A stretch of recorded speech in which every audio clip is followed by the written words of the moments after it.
15. Muito bem, 16 horas 15 minutos, JGTV, Rádio Cotricel, neste momento falando da delegacia de Formigueiro. Nós estamos aqui, chegando aqui nesse momento, o delegado Antônio Firmino de Freitas Neto.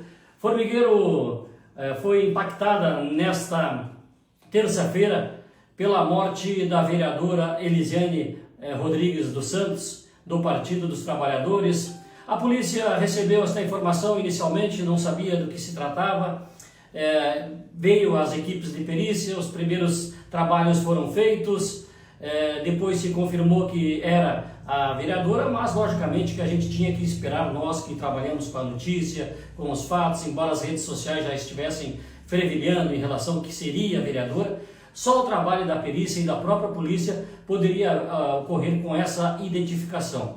E agora então o delegado Firmino, que vem fazendo um grande trabalho já, não só aqui em São Cepé, em Formigueiro, que ele hoje responde pela DP de Formigueiro, mas a gente sabe do seu trabalho em Santa Maria, pela qualificação do trabalho, certamente vai nos dar pontos esclarecedores. Alguns talvez que a gente pergunte fique ainda sem resposta em função de ser incipiente o caso, de investigação, para não ser atrapalhado. Delegado, primeiro prazer em revê-lo e obrigado por nos receber. Boa tarde, o prazer é nosso. Bom, sobre o fato de hoje aqui em Formigueiro. A gente, como você bem falou, a investigação está no início, né? Alguns dados a gente tem que preservar, manter em sigilo, justamente para a gente manter a interesse da investigação policial e possivelmente obter um resultado positivo em breve. Certo, eu só pedi para o senhor vir um pouquinho para cá, por gentileza. Bom, o que a polícia já tem? Se confirma que é a vereadora Elisiane, é isso? Sim, exatamente. A vereadora, ela foi morta com golpes de faca, né? Várias facas a parte do tronco e também uma degola. Né? Uma coisa, foi degolada. Degolada, uma coisa muito grave, né? Então, esses cortes foram mais de um? Como é que foi? Sim, mais de um. Então, eu não vou falar número porque só com a perícia, né, que vão examinar com calma para saber. Mas deu para ver que são vários na parte da frente do corpo, né, no tronco, e a degola, que foi uma coisa muito grave. Isso a gente imagina que foi uma coisa de violenta emoção, né? Alguma coisa que foi determinada no ato ali. E pelo que a gente viu no local dos fatos, no local do crime, a pessoa que a golpeou estava dentro do carro com ela. Bom, o senhor sabe precisar assim que horas foi isso? Já tem informações? Quem é que foram as últimas pessoas ou a última pessoa a ver ela? Foi próxima à casa dela? A gente sabe que era a localidade do fundo do Formigueiro, não é aqui na cidade, mas foi próximo, foi distante, enfim. Onde é que foi encontrado esse corpo? Próximo à casa dela, né? Isso a gente sabe. E pelo que a gente presume, né? Claro, há várias linhas de investigações. Em princípio, ela teria ido lá com alguém que conhece, que a conhece. A não ser que tenha sido arrebatada no local e ir para lá, mas não, é uma das hipóteses, mas a mais provável que alguém que a conhecia estava ali com ela. Certo. Uma das hipóteses. Né? Certo. E o senhor já ouviu alguém digamos, que viu que horas ela saiu de casa, enfim? Como é que... Nós estamos refazendo toda a mecânica dos fatos, reconstituindo até para a gente refazer esse caminho e chegar a uma autoria. Né? Certo. No local, eu imagino hoje, em várias localidades, várias propriedades têm câmera de monitoramento. O senhor já analisou alguma? Vai ajudar? Vai verificar? Já verificou? Sim, algumas a gente já verificou e vamos verificar mais outras por aí. Isso pode certamente definir alguma ação da polícia em relação à investigação. Com certeza, com certeza. Sempre as câmeras são um verdadeiro fonte de informações, uma verdadeira fonte de informações para a gente. Dá para o senhor dizer para nós, a gente vai respeitar logicamente, como ele disse, mas a função do repórter, lógico, é perguntar. Senhor, em quantas linhas de investigações o senhor trabalha e quais são elas? Assim, em primeiro lugar, a gente sempre tem um leque, né? A gente tem que investigação, a gente tem que desconfiar do improvável, né? E por isso a gente tem vários, né? Eu não vou falar agora, como você bem disse, a gente vai preservar a interesse da investigação policial.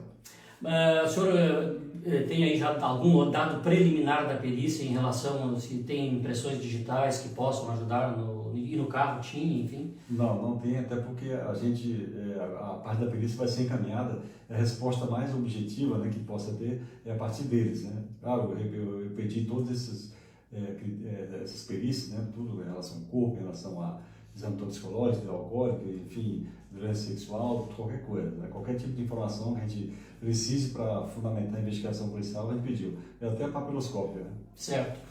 Como eu lhe disse, as redes sociais fervilham. Às vezes o pessoal se faz uma de repórter, mas a gente tem que trabalhar com as fontes oficiais. E me diz que não adianta para os órgãos da imprensa que trabalham. O que lhe chamou a atenção nesse caso? Se fala, é um crime político, é um crime passional, é um crime por questão de vingança? A violência perpetrada ali é grande, né? É uma coisa com muita raiva. Então, a partir daí a gente começa a fazer elucubrações, né? Político não descarta, impossível. Não descartar relativamente, né? Nada é descartável. A sua linha no outro sentido. Nós temos várias outras linhas, tá? Lhe chamou a atenção a crueldade do crime, a forma como o senhor encontrou o corpo, enfim? Exatamente, foi isso que me chamou a atenção, a crueldade. Então, uma coisa, uma raiva momentânea, que a gente chama de emoção, né? Que é um movimento de sopro, de soco.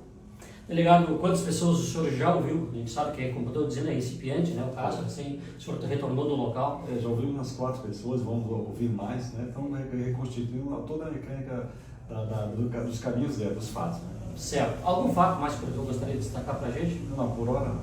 Tá bom. Muito obrigado, então, nos receber aqui, JGTV, a Rádio Cotricel, nesse momento. E a gente fica aguardando novidades, a gente fica à disposição também para divulgar. Obrigado, um abraço. Ok. Obrigado, então, delegado Firmino, aqui de Formigueiro, conversando conosco. Eu só vou mostrar as imagens, delegado, vou sair para cá agora, para nós mostrarmos as imagens da vereadora que a gente tem aqui, a ela em plenário, atuando, né?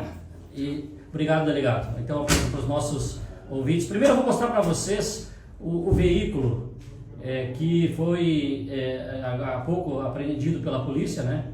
Esse é o veículo, já está em cima do guincho, né?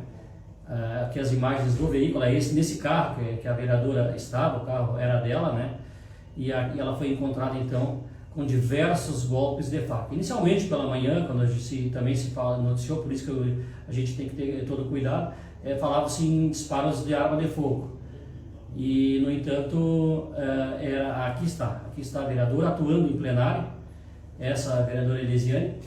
Então, foram golpes de faca, diversos golpes de faca, um crime brutal, então, que a polícia de Formigueiro investiga. A Câmara de Vereadores de Formigueiro emitiu uma nota agora há pouco, sendo solidária a esse momento de dor, né, para todos os parlamentares, a própria Câmara de Vereadores, servidores, a própria comunidade de Formigueiro, enfim, né, porque é realmente um crime brutal que ocorreu aqui no município de Formigueiro. Aí vocês estão vendo então as imagens da vereadora que foi assassinada aqui em Formigueiro nesta terça-feira. Você conferiu reportagem JGTV.